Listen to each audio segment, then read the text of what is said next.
Imagine a life where you, a woman, couldn't vote, couldn't run for office, couldn't buy your own property, couldn't loan. A world where you have a lower salary than men. You are excluded from public areas. You cannot wear what you want. You don't have access to proper medical care and legal support, and many more worse scenarios. This was the life of women roughly 150 years ago. But you know too that we women have come so far from that kind of situation in the past. And truly, there's no turning back. This video was made for you to better understand how we, women, has acquired our current rights and how our lives slowly and gradually changed. And of course, why we celebrate International Women's Month. Hi and welcome to Empowered Pinay. Click the like and subscribe button for more empowering videos like this. Let's just rewind a bit. Pagsali sa military, pagbukas ng sariling bank account, pagsuot ng pants, pagiging abogado, divorce, mamili ng walang kasama, pagsali sa Olympics, etc. Lahat ng ito ay bawal gawin ng mga kababaihan 150 years back in the past. Noong 18th to 19th century and even long before that, hindi rin maaaring bumoto ang mga kababaihan at tanging mga kalalakihan lamang ang pwedeng makilahok sa political issue discussions at decisions. Karamihan din sa hinaing ng mga kababaihan ay ang unfair work hours and labor conditions. Sa katunayan, noong March 8, 1857, nagprotesta ang maraming garment workers sa New York City dahil sa unfair at low wages at hindi makataong working conditions. Inatake sila ng mga pulis noon at dinisperse. Nagresulta naman ang protesta sa pagtatag ng unang labor union ng mga kababaihan pagkalipas ng 2 taon. 51 years later, noon namang March 8, 1908, mahigit 15,000 na kababaihan ang nagmarcha patungong New York City para ipaglaban ang fair pay, right to vote, shorter work hours at marami pang iba.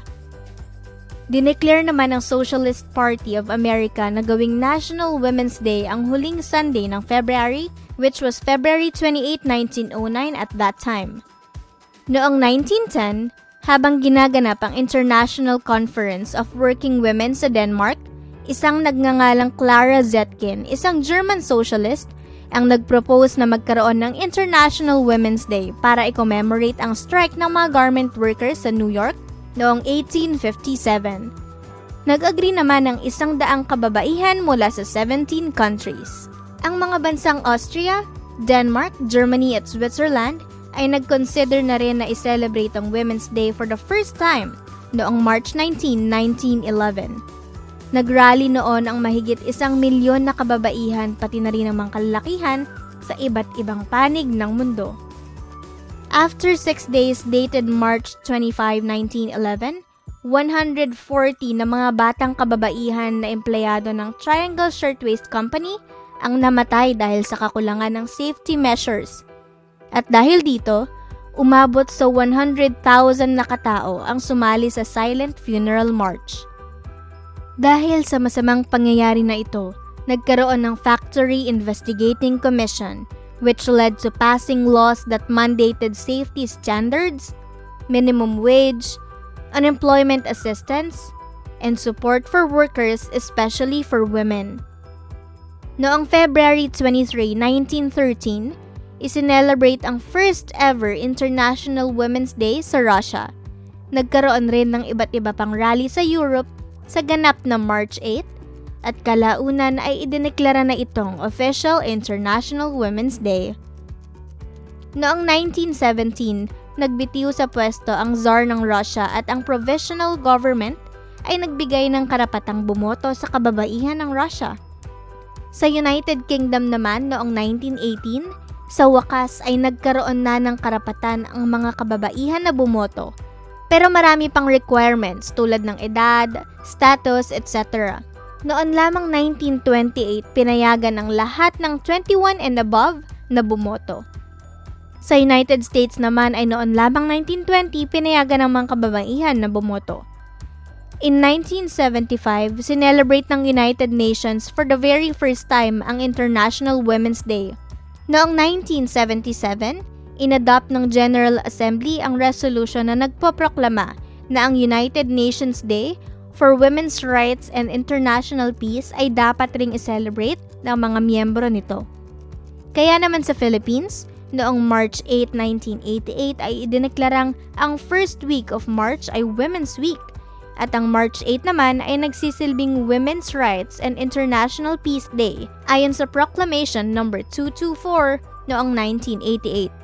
Samantalang ang Women's Role in History Month naman ay pinirmahan ng late President Cory Aquino noong 1988 under Proclamation No. 227. And lastly, an act to declare March 8 of every year as a working special holiday to be known as National Women's Day was signed by President Aquino on April 10, 1990 under Republic Act No. 6949. Pero bago ang lahat ng ito, alam mo ba na wala ring right to suffrage ang mga Filipina, pati na rin ang iba pang legal rights hanggang noon lamang April 1937? In the present moment, we celebrate Women's Month to highlight our fellow women and Filipinas' achievements, discuss gender equality issues, challenges, and concerns, to empower women even more, raise their confidence, and celebrate their womanhood. We have surely come a long way, and we have indeed witnessed a lot of significant changes in women's rights. Some of us still experience discrimination and inequality. Marami pa ring bansa actually ang mayroong patriarchal society. Stereotyping is still definitely present in our time. But we have surely come a long way, and this fight is still not over. Women are still working their way up for equality, but that does not definitely change the fact that we are very much grateful to those women in the past who has fought so much for us to experience a better world for women today. Because of them, we can be proud of our femininity today. We can wear what we want, we can vote, we can get into politics, we can voice our opinions out, we can do almost any kinds of work. We are present in any field. We can travel anywhere, we can buy what we want, we can be millionaires, we can be billionaires, we can be treated equally, and we can be respected, admired, and adored, and not be treated as a slave or a lower kind of human being. How about you? What can you do to make the future for women bright and meaningful?